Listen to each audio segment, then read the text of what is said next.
Yahweh and greetings to you all. Thank you and komoltada to the Australia Institute for inviting me to speak today. Unfortunately, I could not join you in person for this extremely timely Climate Integrity Summit. Timely because integrity is the fault line across which the success or failure of our collective effort to mitigate, adapt, and address the effects of this global crisis will be decided. But before I speak about the global crisis, let me describe for you the domestic crisis that is washing up and over our doorstep in the Marshall Islands. We are an atoll nation with islands resting barely 2 meters above sea level. Last week, Marshallese people across the country posted videos on Facebook, our 21st century iteration of the Coconut Wireless, of flooding from king tides. Boys evacuated from the dormitory at Jowett High School filmed school fields transformed into lakes and garden plots drowned in salt water. On Kili Island, Bikinians, the same Bikinians displaced by U.S. nuclear testing in the 1940s and 50s, posted photos of their airfield completely submerged. Kili has no harbor and is extremely difficult to access by sea. Each time king tides submerge the airport and cut off the community, it nicks at the ever-present scar of exile and displacement that is the legacy of the testing. On Madro Atoll, my home, the water threatened the newly completed track and field complex where we will be hosting the Micronesian Games this summer. We had no storm or high winds to contend with when this happened. No rain at all as we are experiencing El Niño drought-like conditions. The flooding we are seeing now is due to sea level rise that has already occurred due to climate change. And the sea will only continue to rise. The question of how much and how fast depends on whether all countries, but particularly those who are the major emitters, will lead with integrity and vision. The integrity to deliver policies and plans now, to implement commitments already made, and the vision to set ambitious targets over the next 2 years to underpin safety and security for us all.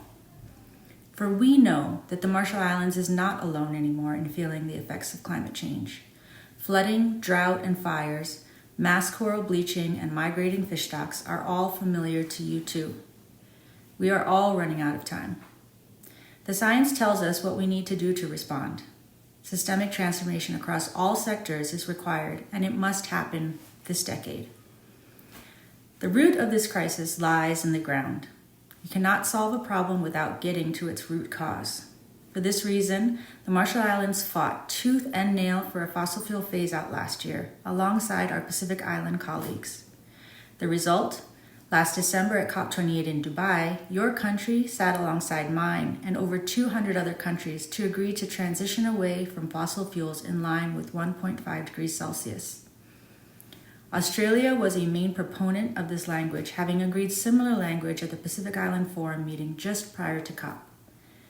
And yet, words are only as good as the actions that follow. There is no integrity in climate ambition without commensurate climate action. Having integrity means keeping our word, and that includes countries like Australia and other members of the G20 transitioning away from fossil fuels and doing so now. And yet, fossil fuel projects are continuing and expanding. The government has approved new coal mines, the most polluting of the fossil fuels. It has supported the fossil fuel industry to develop carbon-intensive offshore gas fields. It's allowed fracking. These policies mean that Australia continues to have one of the highest contributions to global emissions, not only through its emissions at home, but through its exports of coal and liquefied natural gas, which represent 20% of all thermal coal and LNG shipped internationally last year. Australia is also not setting sufficiently high targets.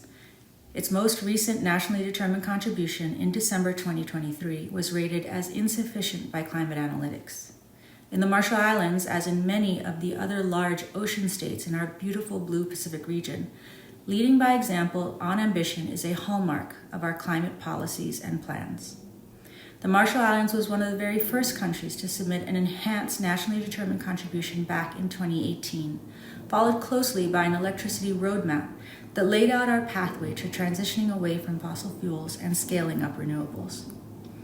Implementation is challenging, especially given financing and capacity constraints. Nevertheless, we remain fully committed to high ambition and action because we know that our security, Our safety, our very survival depend on it.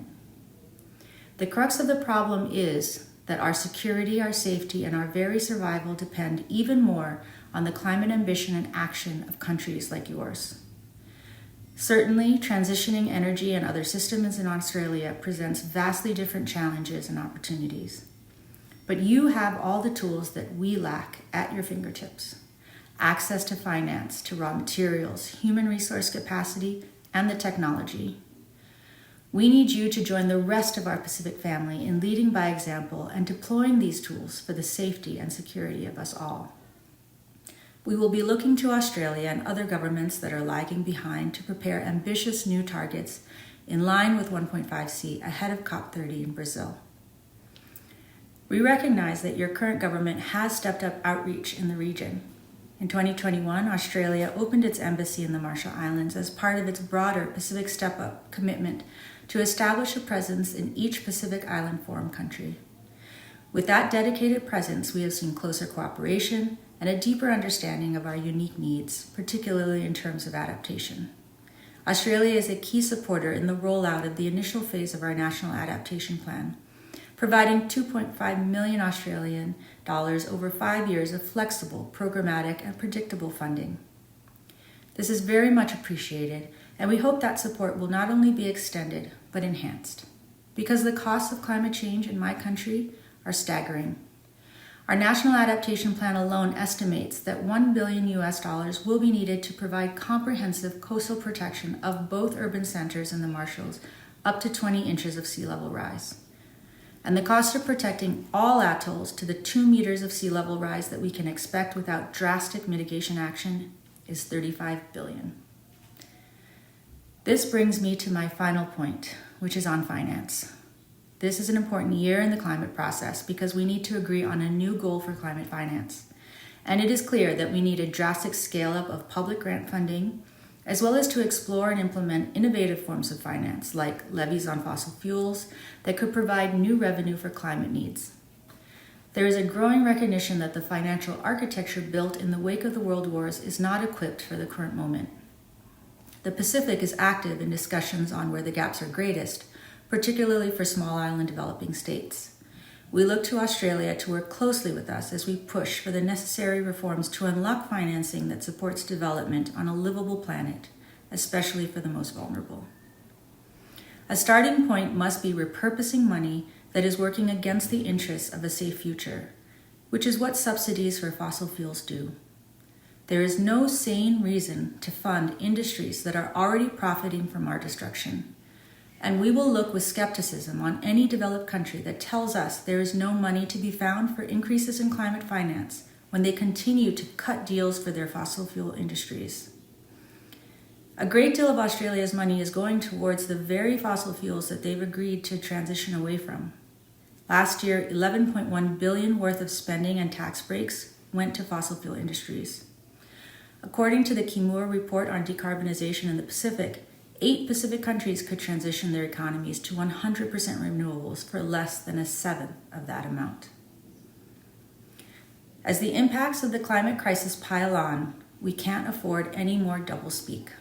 We can't afford for countries to say that they're committed to the future of islands and continue to expand fossil fuels. We can't afford for countries to say there's no money to be found and then find it for the subsidies that are destroying our world. We can't afford sympathy for the loss and damages we're experiencing when everyone knows that sympathy won't foot the bill. Integrity means doing what you say you'll do, and it's what the world needs to take on this crisis. Thank you. Komaldara.